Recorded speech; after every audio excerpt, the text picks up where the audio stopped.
तो कुंती बुआ ने 26 श्लोकों में बड़ी सुंदर स्तुति करी है। नमस्ते पुरुषं त्वाद्यं ईश्वरं प्रकृते परम अलक्ष्यं सर्वभूतानां अंतर बहिर्वस्थितं माया जबनिकाच्छन्नं अज्ञाधोक्षजमव्ययम् न लक्ष्यसे मूढदृशा नटो नाट्यधरो यथा तथा परमहंसानां मुनिनां अमलात्मनां भक्ति योग विधानार्थं कथम पश्येमहि श्रियः कृष्णाय वासुदेवाय देवकी नंदनाय च नंद गोप कुमाराय गोविंदाय नमो नमः। कुंती बुआ कह रही है, आज मेरा नमस्कार उस आदि पुरुष को है जो प्रकृति से परे है, जो सारे संसार में समाया हुआ है, प्रत्यक्ष रूप से भी अप्रत्यक्ष रूप से भी। पर दिखता क्यों नहीं है? क्योंकि माया का पर्दा सामने डाल करके रखे हैं। प्रभु, इस माया के पर्दे को आप तभी हटाते हैं जिस पर रीझ जाते हैं, और जिससे खींच जाते हैं उसके सामने माया का पर्दा डाल देते हैं। ना माने नहीं या माने जो नहीं है फिर भी दिख रहा है, कोई माया का प्रभाव है। संसार रंग बिरंगा दिख रहा है हम सबको, वस्तुतः है झूठा मिथ्या, पर हमें तो दिख रहा है। और भगवान है, भगवान दिखते नहीं। तो यही माया का प्रभाव, जो है उसको छुपाए, जो नहीं है उसको दिखाए।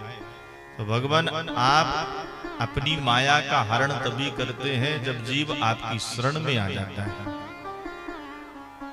जो आपके सानिध्य में रहता है, जो आपकी शरण में रहता है, आपकी माया फिर उसे सताती नहीं है। जैसे एक जादूगर अपना जादू का खेल दिखाता है, उसके जादू के खेल को देख देख करके हम सभी आश्चर्यचकित रहते हैं, और उसके साथ में जो उसका जमूड़ा रहता है, सेवक रहता है, उसको आश्चर्य नहीं होता। क्यों? क्योंकि वो उसके साथ में रह रह करके उसके जादू के रहस्य को जान जाता है कि ये कैसे कागज के टुकड़ों को नोट की गड्डी बना रहा है, कैसे रुमाल को कबूतर बना करके उड़ा रहा है।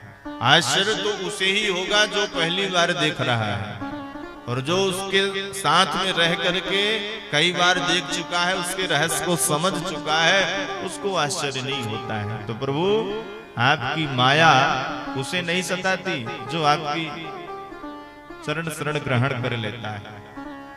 नट कृत विकट कपट खगराया, नट कृत विकट कपट खगराया, नट सेवक ही न व्यापई माया, नट सेवक ही न व्यापई माया, सो जानई जय देहु जनाई, सो जानई जय देहु जनाई, जानत तुम्हें तुम्हें होई जाए, जानत तुम्हें तुम्हें होई जाए।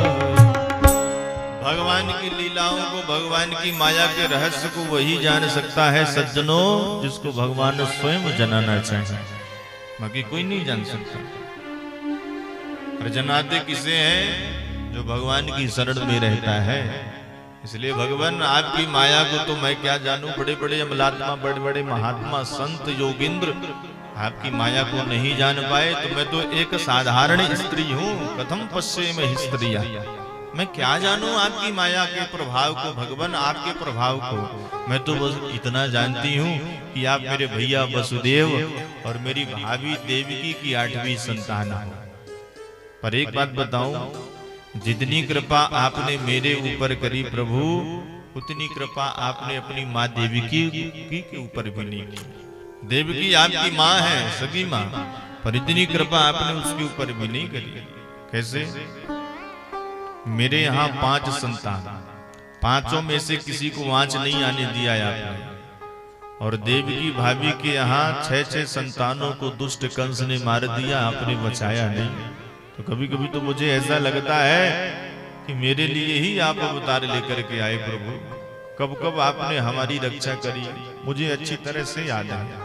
आपके एक एक उपकार मुझे याद है प्रभु।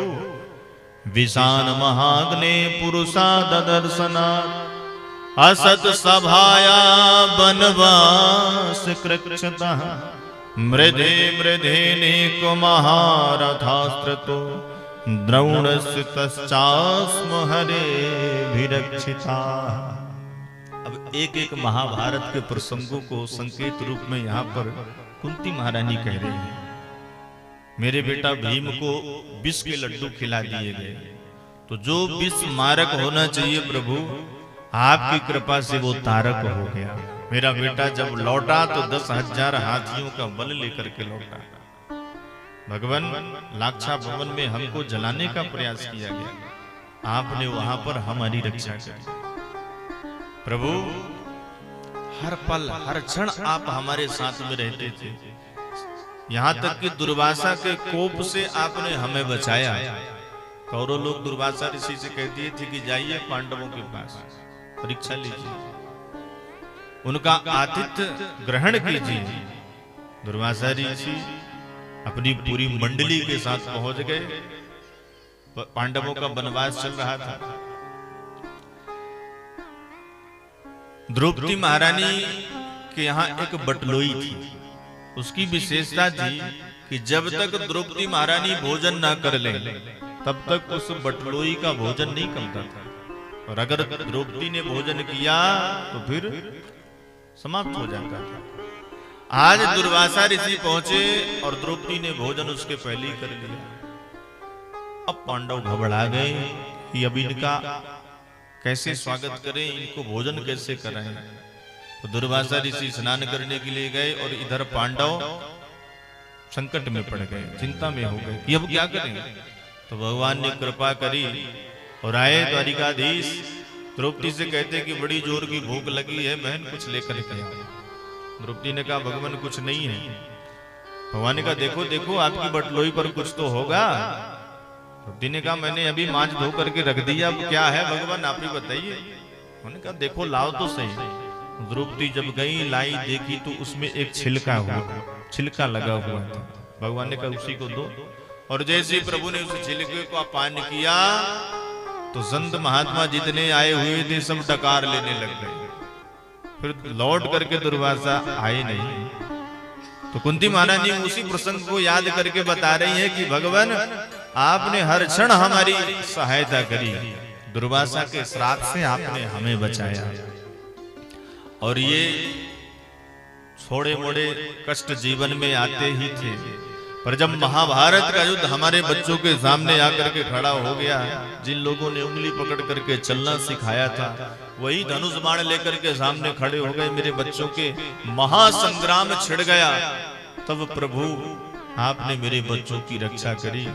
मैं समझ गई थी कि आप अर्जुन का रथ क्यों चला रहे हैं, क्योंकि पांडवों की सेना को देखेंगे या जिसको देखेंगे उसी को समाप्त कर देंगे। आपके देखने से ही तो सब कुछ समाप्त हो जाता है। तो एक एक कौरवों को चुन चुन करके आपने ठिकाने लगाया। भगवान ने कहा बुआ जी आप हमें अपने बच्चों का श्रेय क्यों दे रही हैं, वो आपके बच्चे ही वीर हैं, बलिष्ठ हैं। कुंती बुआ ने कहा ना, ये सारी जितनी भी बातें हुई ये सब आपके कारण ही हुई प्रभु, इसलिए मैं आपको बार बार प्रणाम कर रही हूँ। आपके एहसानों को कहाँ तक गिनाऊंगा। अब आप जा ही रहे हैं हमें छोड़ करके, तो कुछ मांगने का मन हो रहा है। हाँ बुआ जी कहिए क्या चाहिए। कुंती बुआ कहती है कि भगवान आप हमें दुख दे दीजिए। विपदः सन्तु नः शश्वत् तत्र तत्र जगद्गुरु, भवतो दर्शनम यस्यात् अपुनर्भव दर्शनम। एक विपत्ति मेरे जीवन से जाए तो दूसरी विपत्ति आ जाए प्रभु। ऐसे ही संकट के बादल मड़राते रहे मेरे जीवन में, मुझे दुख दे दीजिए। भगवान ने कहा बुआ जी इतने दुखों से अभी आपका मन भरा नहीं जो दुख मांग रही हैं। अरे क्या करेंगी दुख लेकर के। कुंती बुआ ने कहा प्रभु मैंने जीवन में अनुभव किया है, जीवन में जब संकट आता है तो आपकी याद आती है, और जब सुखमय जीवन चलने लग जाता है तो भगवान को कोई याद नहीं करता। इसलिए ऐसा सुख मुझे नहीं चाहिए प्रभु कि आप ही भूल जाओ, आप ही याद न रहो। सबसे बड़ी विपत्ति जीवन में वही है भगवान का विस्मरण हो जाए, वो सबसे बड़ी संपत्ति है भगवान की याद सदैव बनी रहे। इसलिए मुझे दुख दे दीजिए, कम से कम आपकी याद तो आएगी, आप सदैव साथ में तो रहेंगे।